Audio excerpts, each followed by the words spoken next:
Hello everyone, welcome for today's session. We will be waiting for another 5 minutes more for the participants to join.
Let's start with the session.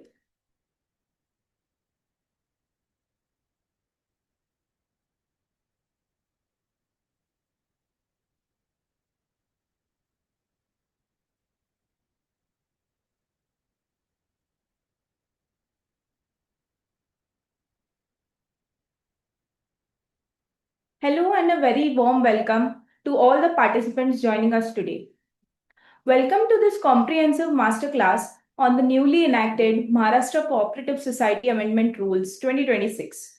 Myself, Advocate Ganesha Pacharkar Yadav, as a practicing advocate deeply dedicated to property laws and cooperative housing society matters.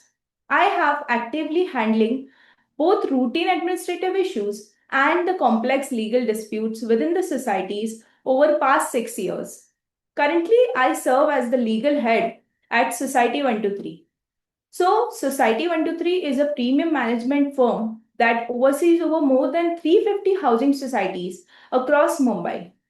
We specialize in providing high end services, comprehensively providing professional accounting, proactive compliance advisories, and overseeing the litigations. We are presently experiencing a massive regulatory shift in how housing societies must operate.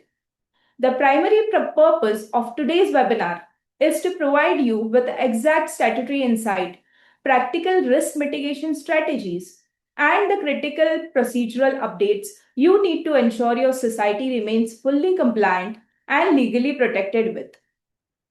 Before we dive into the specific compliance changes, it is essential for us to understand the historical journey that has brought us to this moment.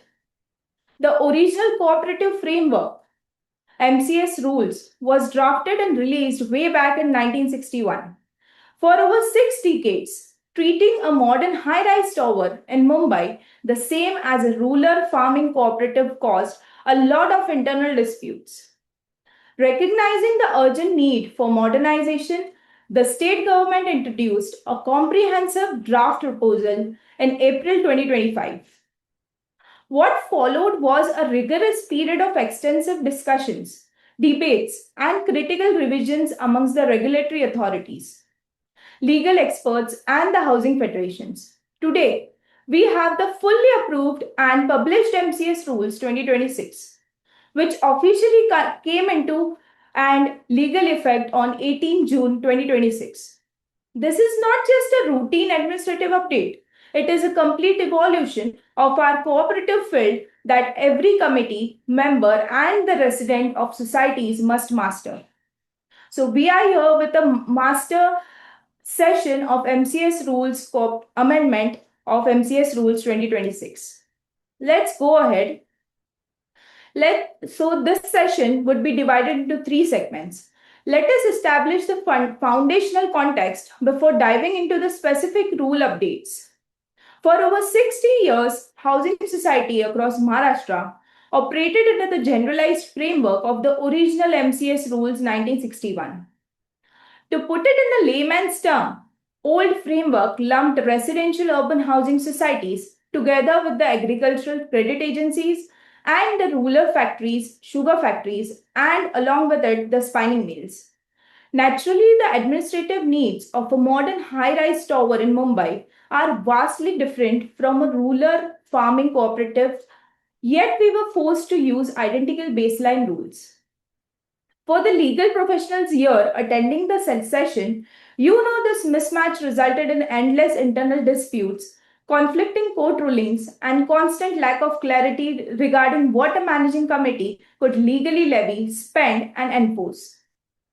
To fix this, legislature has introduced a specialized set of rules explicitly for the cooperative housing societies, structured as 106C series rules. Today's masterclass is divided into three segments. One is the financial changes, how monthly maintenance bills are affected with this change. Second would be the statutory rights, expanded rules regarding self-redevelopment and property classes. And third would be the administrative procedures, updated voting rights, and governance rules to ensure the transparency.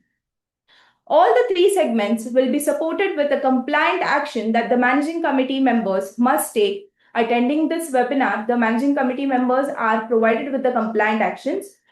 This would be followed with a Q&A session to address your specific queries. The participants can type your queries within the Q&A panel during the session and at the end of the session.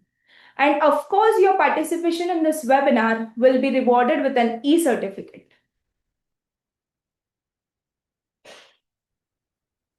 Let us address our first major billing change, the service charges, collection of service charges. Under earlier 1961 framework, there was no specific statutory rule dictating how day-to-day upkeep charges, that is the service charges, should be split amongst the residents. As a result, managing committee routinely passed custom resolutions that calculated service charges pro rata basis, meaning based on the square foot of the flat. This approach regularly triggered intense legal battles, legal conflicts. Larger units owners argued quite logically that they were unfairly paying more for shared amenities like security guards, common areas, lightings, and administrative staffs, which a 1 BHK owner utilizes just as much as the 3 BHK owner does. This ambiguity is officially eliminated by Rule 106C12 Sub-Rule 1 Clause A. Reading it with Rule 106C12 Sub-Rule 4. The new rule mandates the service charges must be apportioned uniformly and split equally amongst all units, completely regardless of the flat square feet or the layout size. Here comes up with the compliant action. As a legal practitioner, my instructions or advice to all the managing committee members and the office bearers being a part of this session, you must immediately audit your maintenance bill software. If your system still calculates general service charges on the area basis, you are operating outside the law. You must call a general body meeting, formally update your billing structure, and ensure the financial ledger matches this uniform distribution rule.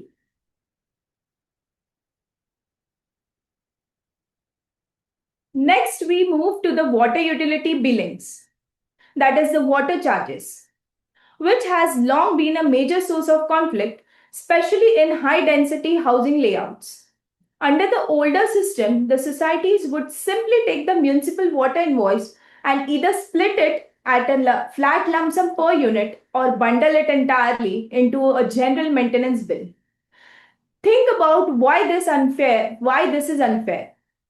A single occupant living in a standard unit paying the exact same water cost as a large joint family living in an identical unit that has been upgraded with a multiple bathrooms. This blanket approach was fundamentally flawed. Rule 106C12 Subrule 1 Clause C. Reading it with Rule 106C12 Subrule 4 Clause 3 introduces a precise utility-based approach. Water billing must now be calculated strictly based on the total number and the physical size of water inlet or the taps installed within each individual flat. Here we come up with the compliant actions. To protect your society for billing disputes, the managing committee should immediately secure a certified copy of Estate Original Municipal Corporation Approval Plumbing Layout. You must conduct a physical tap count inventory for your every unit, each flat within your society. Document it carefully. Apportioning your municipal water invoice based on this actual physical tap infrastructure creates absolute transparency and protects the society from consumer complaints regarding disapportionment utility billing. Let us now look at the rule that is heavily litigated in urban centers like Mumbai, that is non-occupancy charges, tariff ceiling on non-resident members. When a member rents out their flat, the society levies the charges.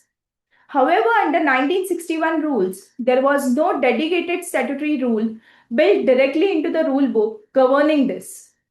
Instead, society relied on administrative circulars, which were frequently challenged or misinterpreted by the committees trying to impose highly punitive fees or rented on the rented and subletted units. This is now codified firmly under Rule 106C12, Subrule 1, Clause H. Reading it with Rule 106C12, Subrule 4, Clause 8. The rule establishes a strict statutory cap. Non-occupancy charges cannot exceed 10% of the standard service charges payable by a resident. For everyone listening, note the specific legal wording here. It is 10% of service charges line item only. Coming up with the compliant actions, I urge you to look closely at your monthly maintenance billing templates. Your invoices must clearly separate the service charges component from other items like property tax, parking fees, and the sinking fund. Calculate 10% premium strictly on the isolated service charges figure. If your committee is applying 10% on the total invoice amount, the billing is legally invalid. This exposes the society to structural audit and successful legal challenges for non-resident members.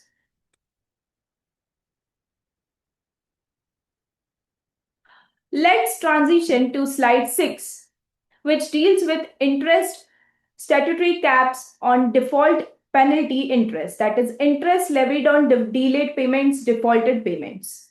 Under the old framework, housing society frequently used local bylaws adjustments to charge exorbitant penal interest rates on maintenance defaults. We routinely saw interest rates reaching up to 21% per annum and worse. This were often compounded monthly or quarterly depending upon the billing cycle the society is adopting.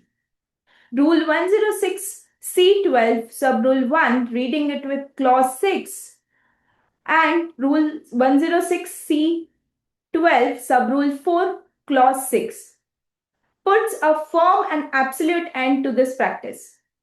Penal interest on outstanding maintenance default is now strictly capped at a maximum of 12% simple interest per annum. Compounding interest or adding any discretionary administrative penalty is completely prohibited under the new law. The compliant actions for the managing committee members are here. The managing committee must reconfigure your accounting software's interest calculation setting immediately.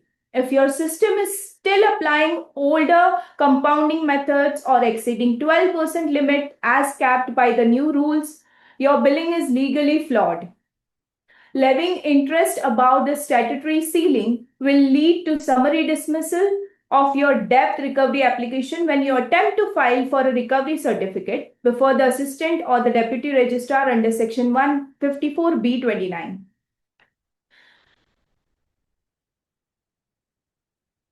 Let us turn to the highly critical update concerning the financial discipline. The introduction of strict transaction spending limits under Rule 106C13, Clause 5, Subclause B.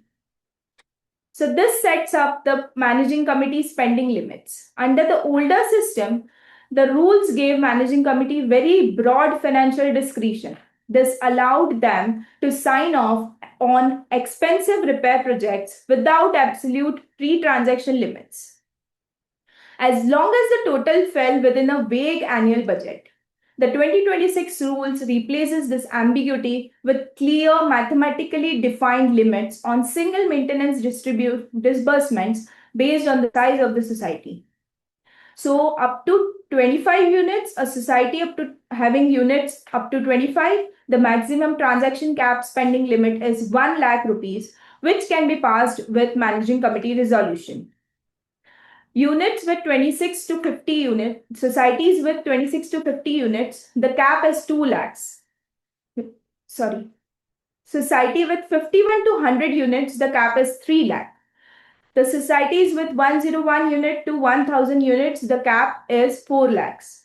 Any size beyond 1001 units, the cap is 5 lakhs, and all this cap set should be passed in managing committee resolution, need not to be approved by the general body. The compliant actions for the managing committee. The managing committee for any non-emergency structural repair or a vendor contract that will exceed your society's size-based tire limit, the committee simply cannot act alone.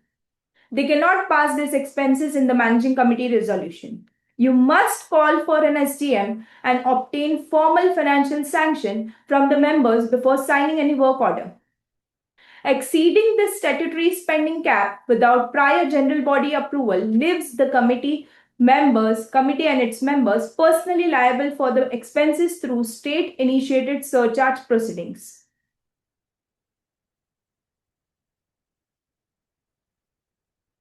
So let's conclude the module 1, the segment 1 of our session, by looking at slide 9, that is mandatory fiscal reserves for structural preservation, that is reserve fund calculation. Historically, the 1961 framework provided general guidance on reserves but lacked fixed building cost index collection mandates. This left societies to set rates through general body votes, which frequently resulted in severe underfunding because members naturally wanted to pay less maintenance bill. Rule 106C11, Subrule 2 and Subrule 3, reading it with Rule 106C12, Rule 4, Clause 11 removes this choice and establishes a clear statutory minimum for reserves to protect the building's lifespan. Sinking fund mandatorily fixed at minimum of 0.25% per annum of the flat's architect certified construction cost. The repair funds should mandatorily be fixed at a minimum of 0.75 per annum of the certified construction cost.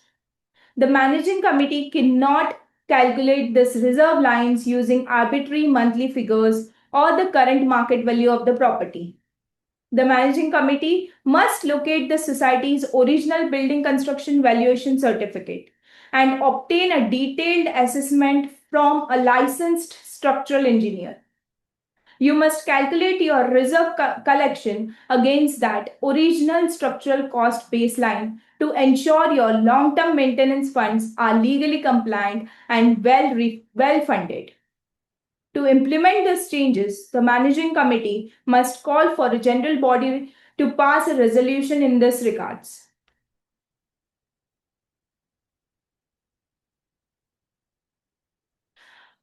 We will now move into the second core module of our session, Statutory Rights and Redevelopment Framework. This is an area of particular focus for us as redevelopment is becoming highly sought after in Mumbai. Under the old Rule 43 framework, a society's overall borrowing capacity was strictly capped at 10 times its paid up share capital plus its accumulated reserve funds. For older societies, where the nominal share capital was perhaps 250 rupees per member, this formula made securing substantial bank loans for self-redevelopment projects completely impossible. This forced societies to rely on entirely private developers giving away their control and the profits. The provision to Rule 106C10 changes this landscape entirely. Housing societies pursuing self-redevelopment projects are now legally empowered to secure credit lines up to 10 times the total value of the entire land parcel. If your building is structurally aging and you are considering a self-redevelopment, pass an immediate managing committee resolution to hire a government-approved valuer. Secure an officially certified land valuation report. This report will serve you as your primary financial asset sheet, providing a legally recognized roadmap of your vastly expanded credit potentials when you sit down to negotiate with development loans with the cooperative banks or a major financial institution. Let us look at our slide 11, which details the strict limit placed on the society's billing power, the strict prohibition on ultra-virus levies. The prohibition of ultra-virus levies under Rule 106C12 Sub-Rule 1 Clause M. Ultra-virus simply means acting beyond one's legal power. Under the older rules, a majority of the committee frequently acted beyond their powers by adding custom charges, demanding excessive transfer premiums during the property sales, or forcing voluntary donations for building festivals like Diwali or Ganesh Chaturthi. The 2026 rules establishes a strict boundary. Housing societies are completely prohibited from levying any charges, fees, or premiums that are not explicitly authorized by the text of the cooperative laws or the formal rules so passed. If it is not in the rule book, you cannot charge it, no matter what the general body decides. Here we go with slide 9, which brings some very positive news regarding the initial cost of forming a society. We are looking at the new registration fees, formerly called stratific incorporation tariffs, governed by Rule 106C3. Under the earlier framework of Rule 5, the government charged a flat registration fees of 2,500. This applied to every single society, completely regardless of its size. Now the fee is structured depending on the strength of the members and the units.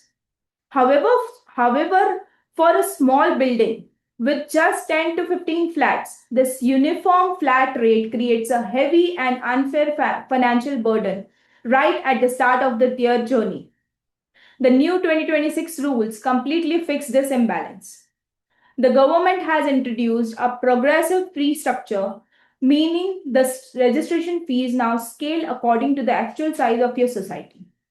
This significantly reduces the entirety barrier and makes forming a cooperative much more affordable for smaller groups. Let us look at a current fee breakdown. For small societies up to 25 units, the registration fees has been drastically reduced to 2,500. For medium-sized societies having units from 26 to 100, the fee is now 5,000. And for the large societies with 51 to 250 units, the fee is capped to 7,500. Above the societies having units about 250, the fee is rupees 10,000. The newly introduced Association of Societies, which we shall address in our upcoming slides, shall pay 5,000 in lump sum for their registrations. This is a highly practical update that brings much needed fairness to the registration process.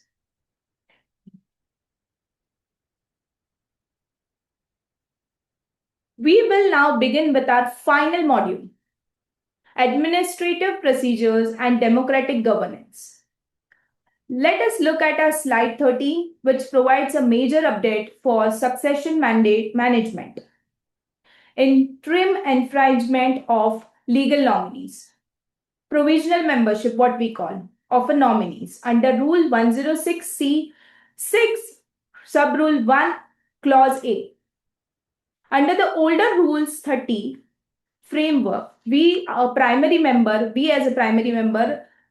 if the primary member passes away, the registered nominee often faces a long, agonizing delay during the heirship verification process and the membership of the society. This effectively freezes the unit's voting right, meaning the family could not vote during the critical society meetings while the paperwork was pending. So now the 2026 rules corrects this by mandating the society must grant a nominee immediate provisional membership with full voting rights instantly upon the submission of standardized application within prescribed Form Y4 and a protective indemnity bond. So the 2026 rules have introduced a Y series form, which we will be looking after in our upcoming slides. Here we come up with the compliant actions for the managing committee members. The management committee should keep a standardized compliance kit ready, containing the new set Y4 set forms and the approved statutory indemnity bond template. The committee should standardize the indemnity bond within the managing committee meeting and pass it in the meeting so it is standardized for all the members of the society. Upon the passing of a member, issue this packet of documents to the registered nominee immediately. This ensures the family retains its voting voice during important society decisions while fully protecting the estate from title changes.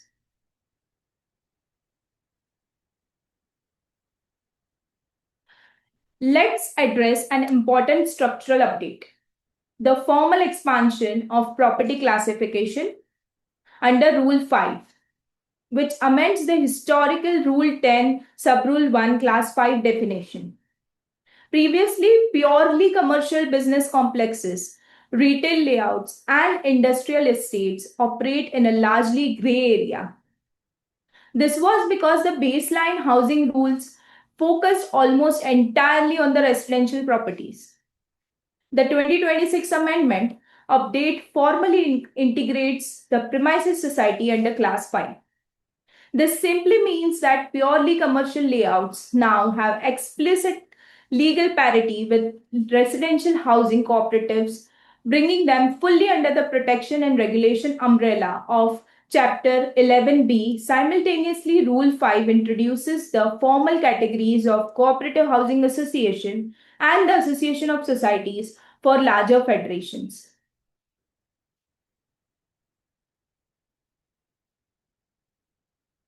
Let us move to our next slide, which focuses on the large multi-tower layouts complex that shares common amenities such as central gardens and clubhouses. In the past, this multi-society layouts did not have a clear combined legal structure. Shared facilities on these mega plots were managed informally, which naturally led to frequent disputes between the different buildings over who should pay the maintenance of the upkeep. The new Rule 5 completely resolves this issue. It officially introduces formal categories known as Cooperative Housing Association and the Association of Societies. If your multi-tower complex shares infrastructure, you must formally register this combined association using newly introduced Y2 form. This associations of societies and cooperative housing association can be registered under Form Y2. This is a highly beneficial step. It legally and eliminates all arguments over how to divide shared facilities cost and establish a clean and transparent system for proper financial audits.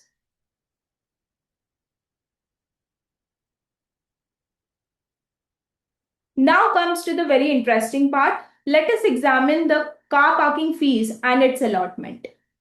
As a part of our daily operations at Society123, we have figured that car parking allocations are one of the most common causes of bitter internal disputes. Under 1961 rules, this area was largely unaddressed. This legislative vacuum left the managing committee to assign spaces and set rates on purely ad hoc basis. This means the committee could essentially give the best spot of their friends. This naturally led to claim of favoritism and continuous litigation amongst the society and its members. Rule 106C12, Subrule 1, Clause E, reading it with Rule 106C12, Subrule 4, Clause 5, formalizes this process by taking unilateral control completely away from the managing committee. The rule now mandates that all parking allocations, policy conditions, and pricing tiers must be decided and approved explicitly by the general body. The managing committee can no longer alter parking rules, redistribute parking bays solely through their standard committee resolutions. As a practitioner, I highly suggest you to draft a comprehensive, transparent car parking allotment and rate policy.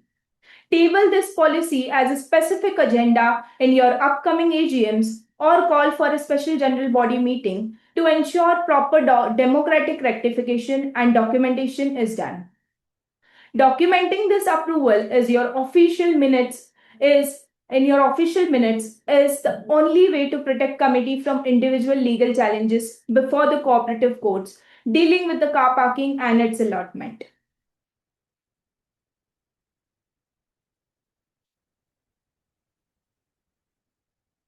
So now we come up with the very disputed matter which comes up with the cooperative society, which is dealing with the property intestate properties. When a member passes away without leaving an official nomination form on file, it puts the society in a tricky position. In the past, committees often transfer the flat based on the simple family letter or the basic affidavit. As your advocate, I strongly advise against this. If you transfer the flat this way and an unknown relative shows up months later, claiming a right to the property, the society could be dragged into a messy and expensive lawsuits. To protect your society, the law Rule 106C6 Subrule 1 Clause B now requires a strict transparent process. How we go with the action plan for the managing committee? The committee must publish a formal notice, public notice, in at least 2 local newspapers. This notice publicly invites anyone who might have a legal claim to the flat to step forward within a specific time frame. Further, do not transfer the property title based purely on the private correspondence with the family. You must run the newspaper ads and carefully document any response you get. In case any disagreement breaks out amongst the family, or if multiple people come forward claiming that the flat during the notice period, stop the transfer immediately. The society or its managing committee cannot transfer this flat in such situations. The committee cannot play a judiciary authority. It has administrative authority and not judiciary authority. They should direct the claiming family members to the civil court or advise them to proceed with the civil suits for this matter. And we as a committee cannot take any further actions until they return with a formal letter of administration an order, succession certificate, or a legal heirship certificate. In this matter, there has been a drastic change where family arrangement deeds should be admitted by the society, which we shall be looking after in our upcoming slides. Here comes up with the recovery of dues. Every society struggles with a member who chronically fails to pay their dues. In the past, going after these defaulters makes dragging the society through slow and expensive court cases that waste your time and drains your fund. Fortunately, the updated law, specifically Section 154B29 and Rule 106C14, gives the managing committee a much faster, cheaper way to recover this money. Here is how we can streamline this process and work today. So now we no longer need to file a standard civil suit. The society can apply directly to the cooperative registrar for a recovery certificate. You can simply submit this application using Form Y6, which drops the heavy court fees that we used to pay to just rupees 100. The cap of the court fees has been reduced and it has come to rupees 100. If the defaulting member ignores the notices and refuses to pay, they can't stall the system. The registrar has the power to issue an order in their absence, that is an ex parte recovery certificate using Form Y7. In the layman's term, ex parte certificate is where your opponent or the respondent doesn't appear for the matter. For several hearings, we are here to pass the ex parte order or the ex parte recovery certificate. We can apply to the registrar accordingly. This certificate is incredibly powerful because it completely bypasses the usual civil court delays. Once you have it, the state can recover your society's dues with the exact same authority it uses to collect the unpaid government dues, taxes, arrears of land revenue. The entire framework is designed with one goal: to force compliance and recover your funds within a strict 3-month window.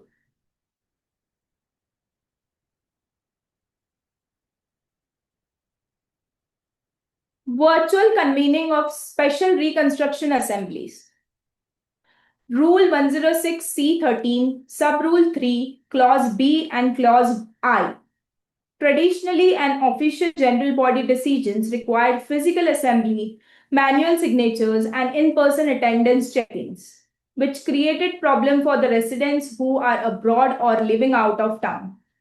This frequently stalled the redevelopment projects majorly if the society could not gather the physical quorum.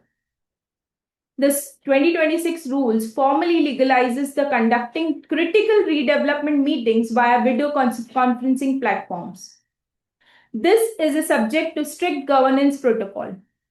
A formal two-third quorum verification check is mandatory and must be strictly enforced through secure digital login logs.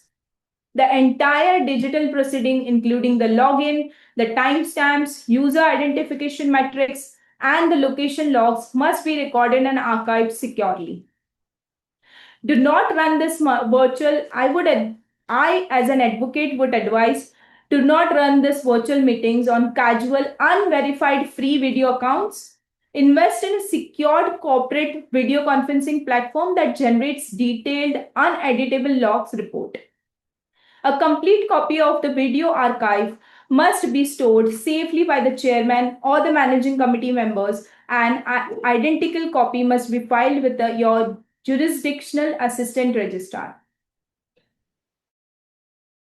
To protect your developer selection process from future legal challenges. This has made easier to convene the general body meetings for redevelopment purpose.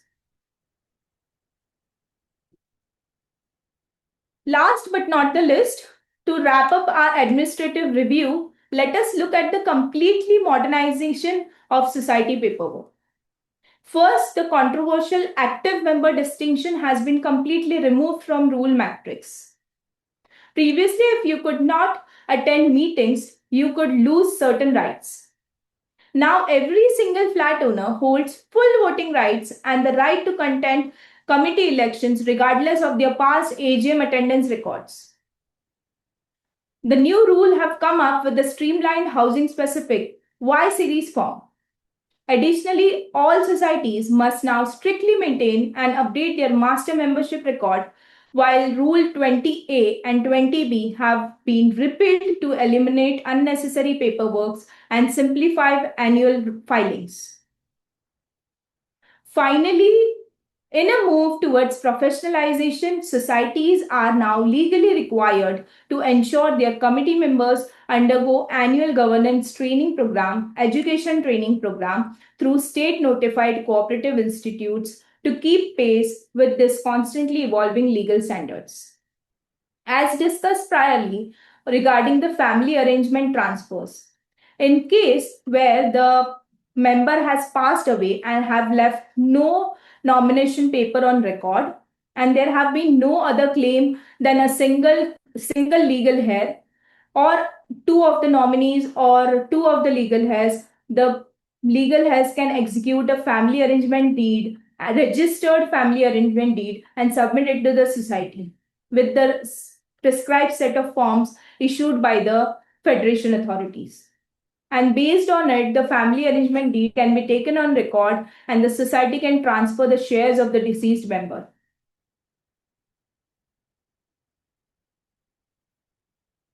To summarize our masterclass today, I want everyone to look closely to Rule 106C1 statutory precedents at once last time.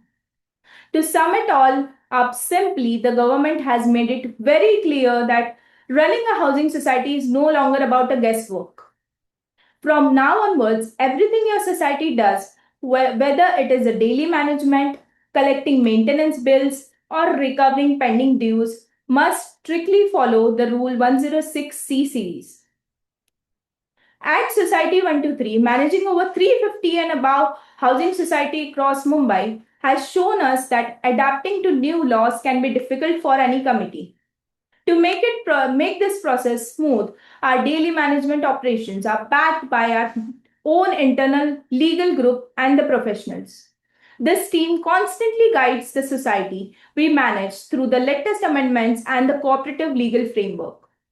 By combining this everyday legal guidance, we are administrative services. We make sure our societies are fully updated with their accounting systems, maintain proper records, and recover dues without any delays. If your society is looking for this level of combined legal and management support to safely transition to new rules, we invite you to connect with us and we would be glad to help secure your property.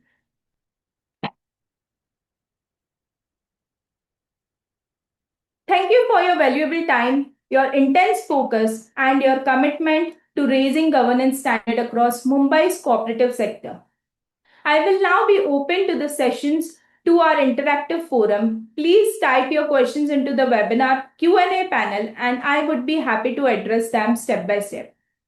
So before I initiate with the Q&A session, I am pleased to offer in-person sessions for large complexes associated with Society 123 at no additional cost. For housing societies not currently under our care, we are also welcoming inquiries to host these seminars subject to professional charges. Please contact us for this arrangement. Let's begin with our Q&A sessions.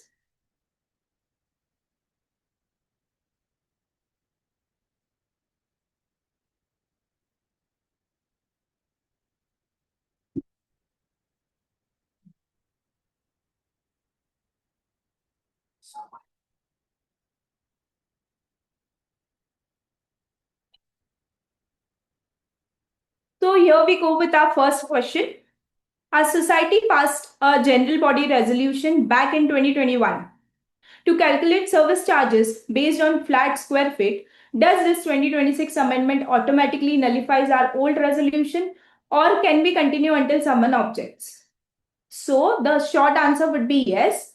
The 2026 amendment automatically nullifies your 2021 resolution. Under statutory precedents established by amendment rules to Rule 106 series strictly mandates that service charges must be apportioned uniformly across all the units. If you continue billing your square feet based invoice, you are ultra virus. You are invalid in law. To protect the committee from litigation and ensure you do not face summary dismissals for your recovery applications or proceedings, you must convene an SGM immediately to formalize this adoption of equally charging service charges.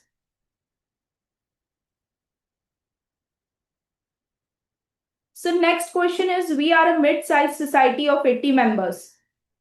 A critical lift repair recently came up costing 4.5 lakhs. Under the new rules, our committee spending is cap is 3 lakhs. If it is a emergency, can the committee pass this without calling for a SGM? So the society cannot overrule the cap which is set, bypassing this ceiling, even if perceived emergency exposes the committee members to personally surcharge the liability. You must convene a SGM to secure formal financial sanctions. To expedite this, I highly recommend utilizing new provisions of Rule 106C13, Subrule 3, Clause B, to hold the SGM by video conferencing, just to ensure you maintain a digital vault of video recordings and platforms login logs to prove the two-thirds of the quorum was met.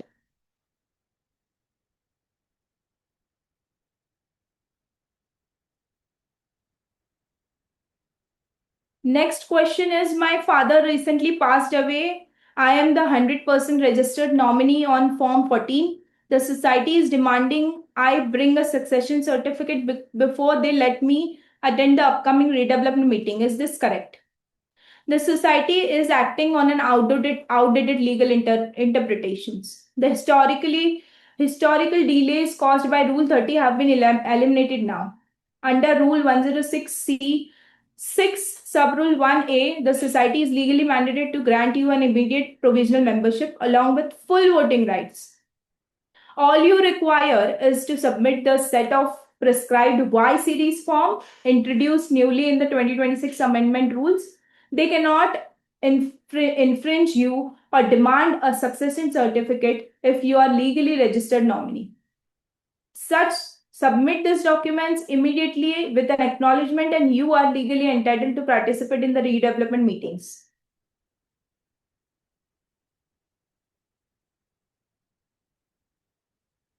Our building is 40 years old and we are strongly considering self-redevelopment to avoid dealing with private builders.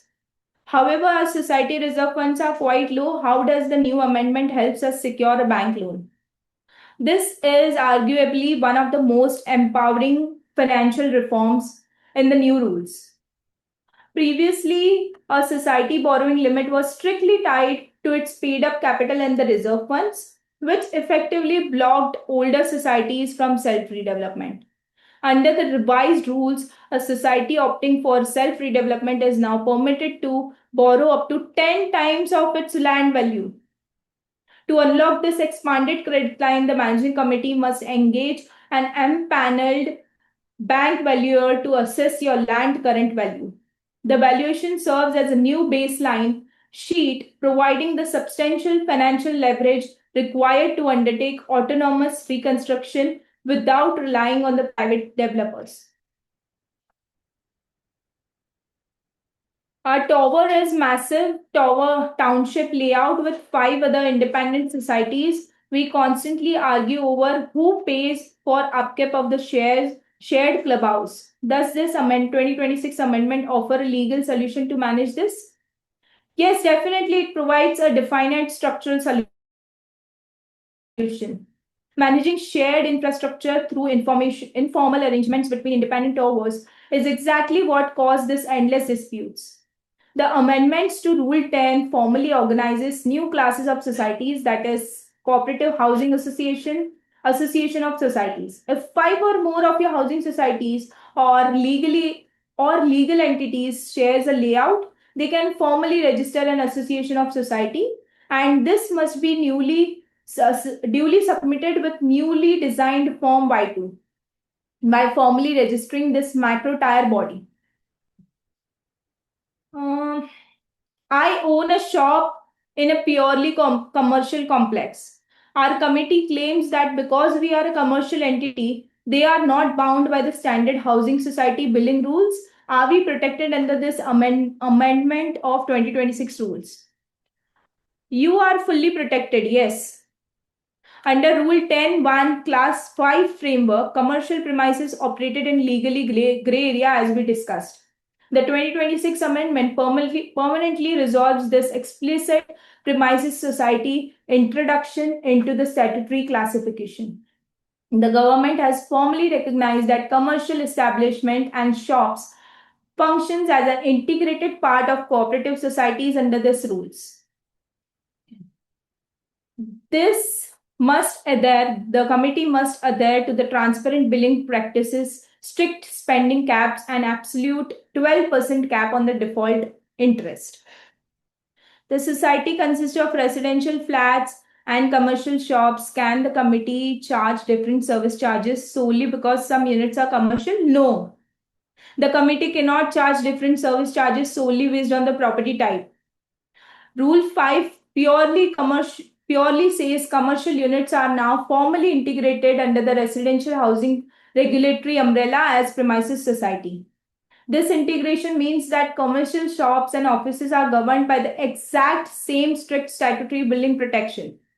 So they cannot charge different service charges based on the property type. Next comes up, the society is still charging maintenance on square feet basis. Under new rule, when should the society change its billing method? Can managing committee implement new methods without obtaining approval from the general body? So the society must change its billing method immediately. Under Rule 106C1, the 2026 rules hold statutory precedence, meaning the older flexible 1961 rules and any custom bylaws permitting area-based service charges are completely overridden and void.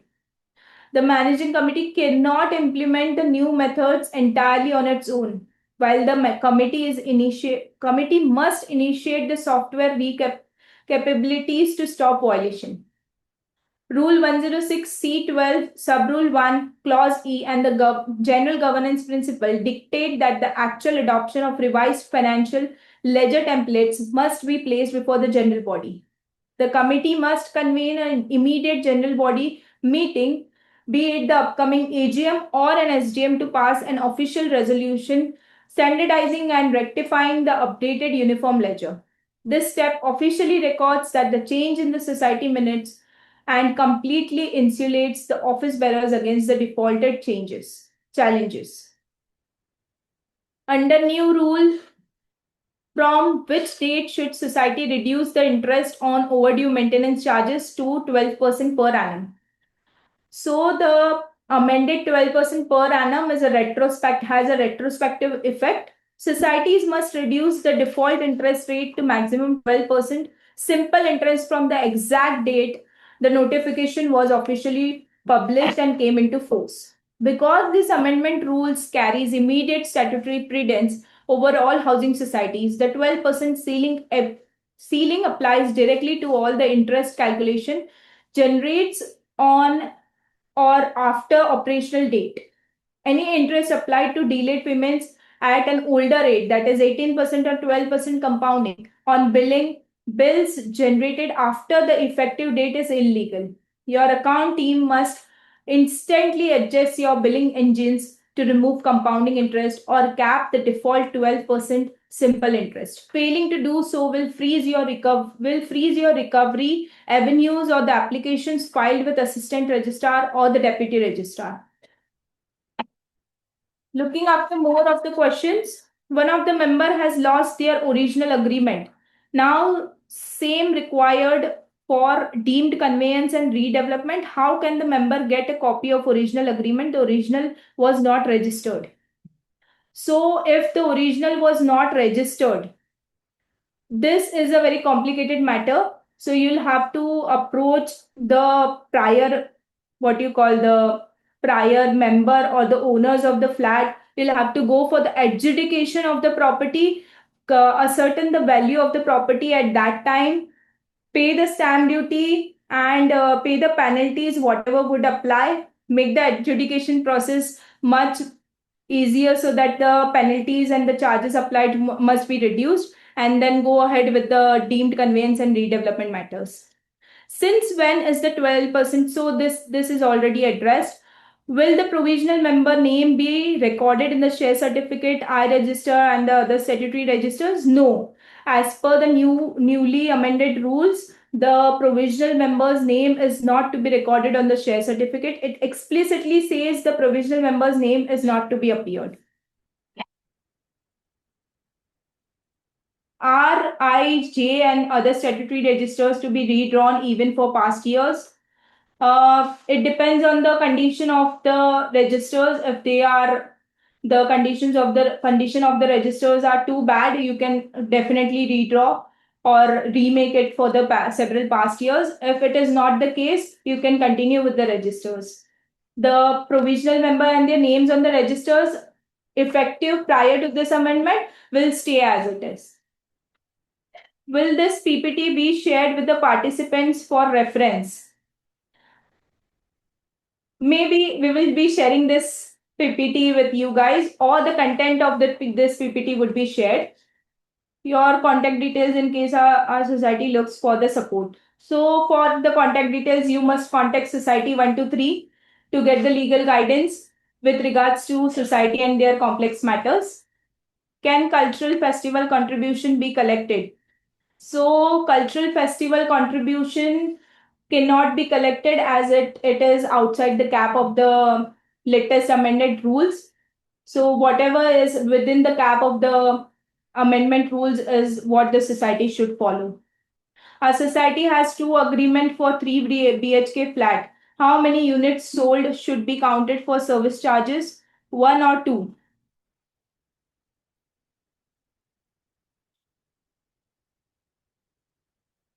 So service charges is not based on the units or the agreements the flat has.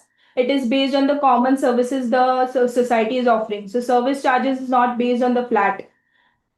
Whether this rules needs to be implemented immediately or we need to amend the bylaws. Amendment of bylaws is not necessary or required as the rules are published for all over Maharashtra and it applies as and when it is published and is effective. So amendment of bylaws is not necessary. Implementing it immediately is definitely necessary, or you can pass a general body resolution to implement it.